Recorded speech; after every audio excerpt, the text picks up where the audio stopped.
We're zooming up to the front line. I've actually never seen Somali fighters so focused on what their objectives are. Islamic militants have seized Mogadishu in Somalia and they're expanding control across the country. It's a prospect that terrifies the West. Somalia's Islamists are accused of harbouring al-Qaeda terrorists and of destabilising the entire Horn of Africa. Somalia's neighbours are preparing for all-out war. The militants in Mogadishu, meanwhile, are bracing themselves to defend their Islamic revolution.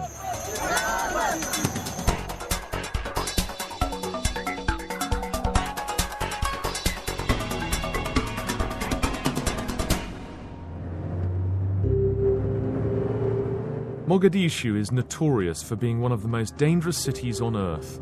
Numerous Westerners have been killed here. We're travelling into the city with armed bodyguards.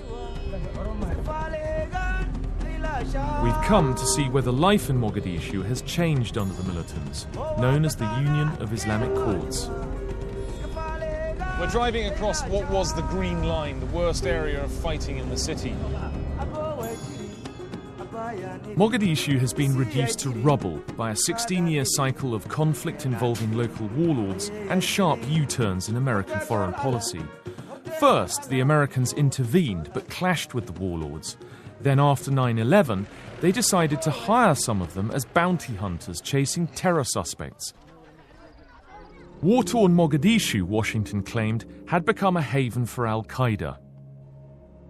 By January this year, the residents of Mogadishu decided that they'd had enough and backed the Islamists to rise up and defeat the warlords. This is one of the places in Mogadishu where a decisive battle took place between the US-backed warlords and the UIC forces.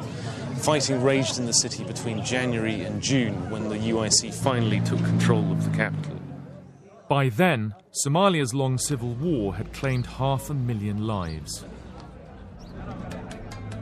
We arrived at Mogadishu's port. During the civil war, this was devastated by fighting, a focus for competing factions trying to control the country's economy. Now there is only one faction in charge, the Union of Islamic Courts, or UIC. 50 ships have been here in the last couple of months, and they're able to deal with about 100,000 bags of food every day. The Islamists, backed by rich Somali businessmen, are trying to get the economy back on track. It's run by the Islamic courts, and you think that they're operating very well to get the country's economy working, do you? Yes, absolutely, 100%. That's very clear. There's not any doubt. So as a result, the Islamic courts are very popular because presumably the price of food is going down. Yeah, they are very popular. Suddenly, we noticed a commotion at the dockside. Soldiers of the Shabab, Arabic for youth, were gathering. Shabab forces are hardliners, well-trained and fired up by religion. They form a 2,000-strong stormtrooper unit within the Islamic Courts army. We discovered that the Shabab had arrested a gang of pirates on the high seas. These chaps with their heads bowed, looking rather sheepish, are the pirates. There are 8 of them. There was a firefight when the Islamic Court militias boarded the ship that was carrying charcoal to the Gulf. And they very smartly went after the pirates, boarded the ship, and brought them back to port.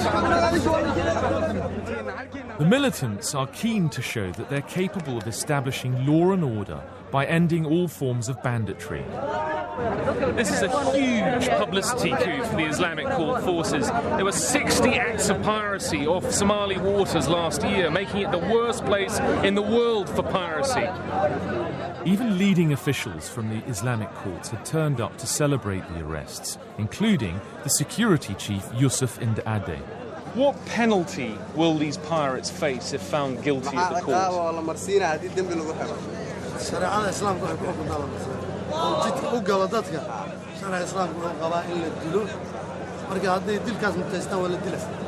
The Sheikh says that the pirates will face punishment under Islamic Sharia law, and the penalty could include execution.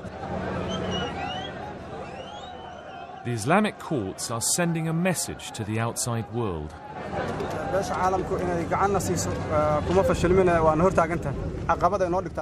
Sheikh Sharif, who is officially the leader of the Islamic courts, declares the waters off Somalia safe. But he also says that he doesn't feel that the international community recognises the contribution brought to security by the Islamic courts in Somalia. Winning against the warlords in Mogadishu may have been the easiest part of the job. Now the Islamic courts are under pressure to actually govern. We went to find out more about their attempts to make the city safe. We've come to a police station in Hamawain, the historic centre of Mogadishu. Until now, the Islamic courts have been mainly focused on subduing anarchy, but the population really wants them to establish civic institutions and administration, and this police station is part of that. The new police force is run by the Shabab militant forces. This is OB. Yes. Right, this is the OB, the occurrence book, which every functioning police station should have. Most of the incidents are not criminal, but are civic in nature. People coming back to houses which they're claiming as their own, trying to get rid of squatters, or arguments over vehicles, or arguments over places of business. Has the number of violent crimes reduced over recent months? He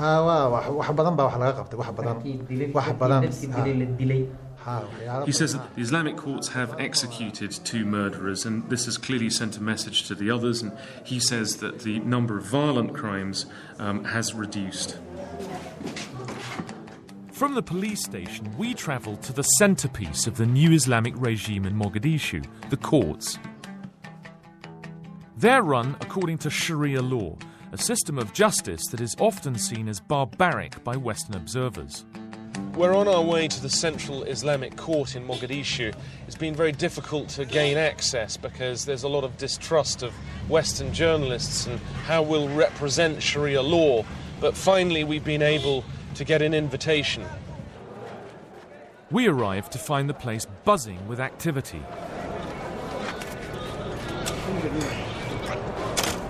Islamic justice has speeded up its operations in the last few weeks. They've already handed out some executions and floggings and stoning sentences. The courtyard is full of people attending cases. The buildings are being painted and renovated. This is the first real justice system that has existed in Somalia for the last 16 years since the civil war started. Court cases were already in session around the complex of buildings. While it's true the courts can hand down harsh criminal punishments, we were surprised to find them more preoccupied by civil cases.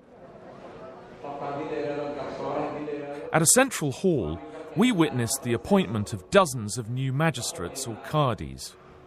One of the core issues in resolving the civil war in Somalia is the return of hundreds of thousands of properties that were looted during the fighting. And the Islamic courts have become popular because they have begun the process to return property to their rightful owners. And Sheikh Abdul Qadir is lecturing the magistrates on how they must conduct those cases. We crossed the courtyard to observe an appeal case hearing. This unusual dispute was about a man who had stabbed his wife. Sentence was that he should pay her family 5 camels, or the equivalent in cash, and the magistrates were now hearing his appeal. The man is in jail meanwhile, and the wife, who suffered internal injuries, is not going to get whatever compensation money is paid. It's going to go to her family, and she meanwhile has agreed to go back to him after he's released. This may not look like a court in Britain, but it appeared due legal process was being followed.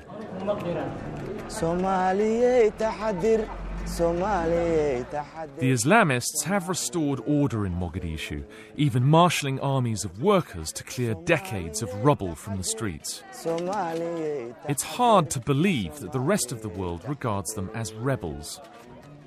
Somalia's recognised government is 250 kilometres away, holed up in the small farming town of Baidoa. It's supported by the international community, including the United Nations and the USA. We are the only two Westerners in Mogadishu, apart from 3 European nuns. There are no aid workers, there are no diplomats, there's absolutely nobody from the Western world here. Yeah? Viva. You Viva Islamic Courts? Yes. You like them? Yes. Yeah? Because it creates stability, does it? We support Islamic courses. International concern about the Union of Islamic Courts includes fears that they will be like the Taliban, seeking to control every aspect of life and basic freedoms. Some extremists have already clamped down on cinemas, music, and even watching World Cup football on TV. We visited a school to see if the curriculum was being tampered with. We were surprised to find many students were newly arrived from overseas. A lot of the children in this class are from the diaspora of Somalis who've returned from Britain, Canada and the US. The teachers comment that they come back with rather weak mathematics from Britain. And where have you come from? England. And where were you living in England? Stratton. Are you happy to be back here in Mogadishu? Yes, it's a good country and it's got good schools. I wanted to know if the headmaster was coming under pressure from the Islamic courts. You have an Arabic curriculum with some elements of the Kenyan curriculum. Do you think that under the Islamic courts it will become a more Islamist curriculum? Their main occupation now is to defend the country from enemies. So now they don't have time to focus on education or like that. So their main priority is keeping the peace. So there is no input or influence from the Islamic courts at this stage? No, none at all. But one thing certain is that